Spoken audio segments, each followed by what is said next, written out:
নমস্কাৰ সকলোকে স্বাগতম জনাইছোঁ বিশ্বাসী বন্ধুৰ অতি গুৰুত্বপূৰ্ণ ভিডিঅ'লৈ। আছাম ডাইৰেক্ট ৰিক্ৰুটমেণ্টৰ গ্ৰেড 3 গ্ৰেড 4 লগতে অসম পুলিচত আহিবলগীয়া আটাইতকৈ ইম্পৰ্টেণ্ট টপিকৰ ওপৰত আজি ডিছকাছ কৰিবলৈ গৈ আছোঁ যে লেটেষ্ট স্কিম 2023ত কেনেকুৱা ধৰণৰ স্কিম বা আঁচনি আমাৰ অসমৰ চৰকাৰে মুকলি কৰিছে তাৰ ওপৰত নিশ্চয়কৈ কুৱেশ্যন আহিবই। গতিকে আজি মই এই ভিডিঅ'টো ডিছকাছ কৰিম 2023ত আৰু 2022ৰ মাজভাগত কিমানকেইটা স্কিম মুকলি হৈছিল বা কিমানকেইটা আঁচনি 2023ত অসম চৰকাৰে উলিয়াইছিল তাৰ বিষয়ত আজি আলোচনা কৰিম। গতিকে ভিডিঅ'টো শেষলৈকে চাব, বহুত ইম্পৰ্টেণ্ট আৰু ইণ্টাৰেষ্টিং ভিডিঅ'। যিসকলে এক্সাম দিব ওলাইছে তেওঁলোকৰ বাবে অতি দৰকাৰী। গতিকে আপুনি যদি এক্সাম দিব ওলাইছে তেনেহ'লে এইটো ভিডিঅ' শেষলৈকে চাব, আৰু যদি ওলোৱা নাই তেনেহ'লে এনে সময় নষ্ট নকৰিব। অ'কে, তো যিসকলে আজি আমাৰ চেনেলত প্ৰথম আহিছে গতিকে চেনেলটো ছাবস্ক্ৰাইব কৰি দিবলৈ নাপাৰোঁ, কাৰণ আমাৰ চেনেলৰ জৰিয়তে আপোনালোকে বিভিন্ন ধৰণৰ দৰকাৰী লাগতিয়াল ভিডিঅ' পাই থাকিব।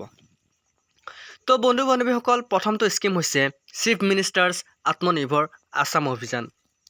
এই আঁচনিটো কেতিয়া ওলাইছিল সবিশেষ কৈ আছোঁ, এই আঁচনিটোৰ কি কাম সেইটোও কৈ আছোঁ। এই আঁচনিটো মুকলি কৰা হৈছিল 1 নৱেম্বৰ 2023 তাৰিখে।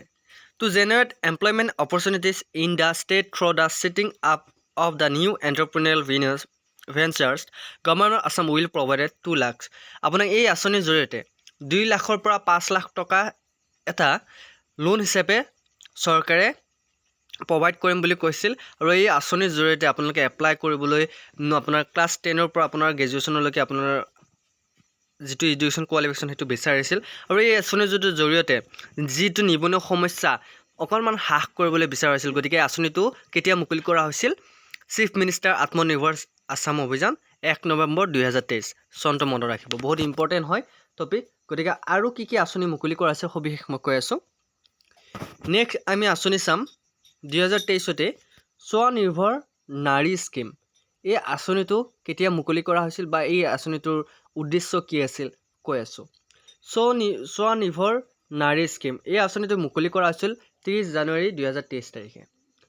স্বনিৰ্ভৰ নাৰী আঁচনিখন বা স্কিমটো কেতিয়া মুকলি কৰা হৈছিল? 30 জানুৱাৰী 2023 তাৰিখে। এই আঁচনিৰ জৰিয়তে কি কৰা হৈছিল? এই আঁচনিটোৰ জৰিয়তে chief minister doctor Himanta Biswa Sarma on January 13, 2022 launch Swanirbhar Nari and এম্বিচিয়াছ scheme.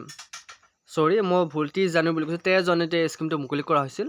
আৰু এই making the weavers of Assam self reliant with focus on economic security of weavers and their empowerment and the main objective of scheme to arrange purchase 31 handloom products textile products directly from the weaver without মিডলমেন।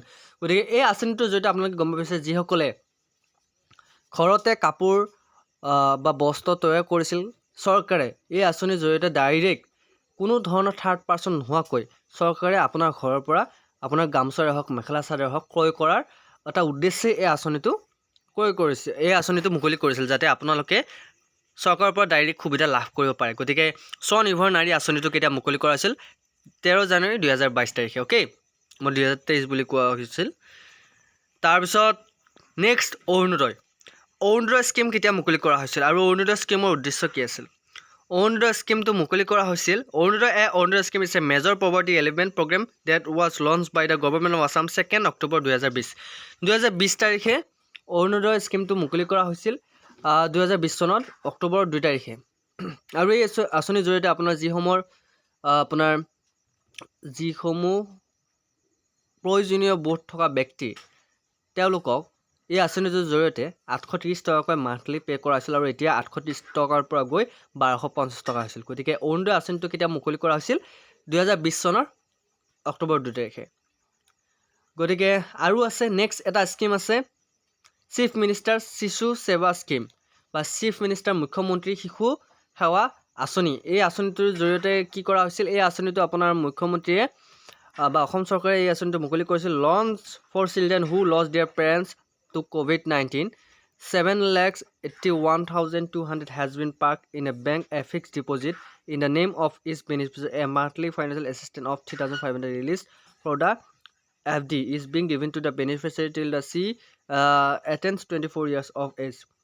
এই আঁচনিটো আপোনাৰ উদ্দেশ্য আছিল যিসকল ল'ৰা ছোৱালীৰ parents দেউতাক মাক ঢুকাই গৈছিল COVID-19ত, তেওঁলোকক এটা ফিক্সড ডিপ'জিট হিচাপে মান্থলি তেওঁলোক 3,500 হিচাপে 24 বছৰ মূৰত এটা মোটা এমাউণ্ট হ'ব আৰু ফিক FD হিচাপে এই আঁচনিটো উলিওৱা হৈছিল যাতে সেইসকল ল'ৰা ছোৱালী 24 বছৰ পিছত এটা কিবা কৰিব পাৰে তেওঁলোকক আৰ্থিক সহায়ৰ বাবে এই আঁচনিটো অনা হৈছিল। নেক্সট আঁচনি হৈছে chief minister's COVID-19 widows support scheme. এই স্কিমটোৰ উদ্দেশ্য কি আছিল?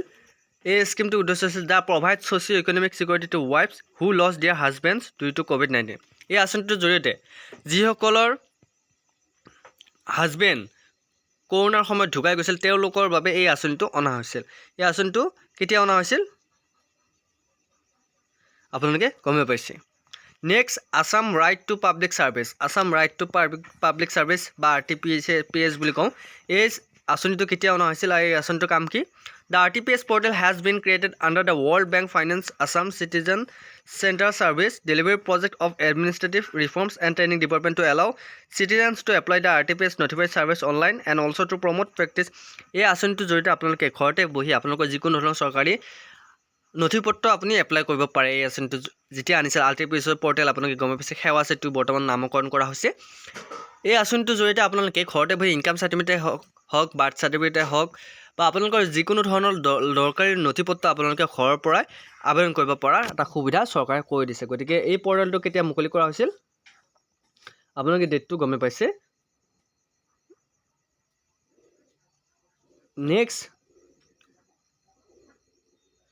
নেক্সট কি স্কিম ওলাইছিল? নেক্সট স্কিম হৈছে আছাম আৰোগ্য নিধি।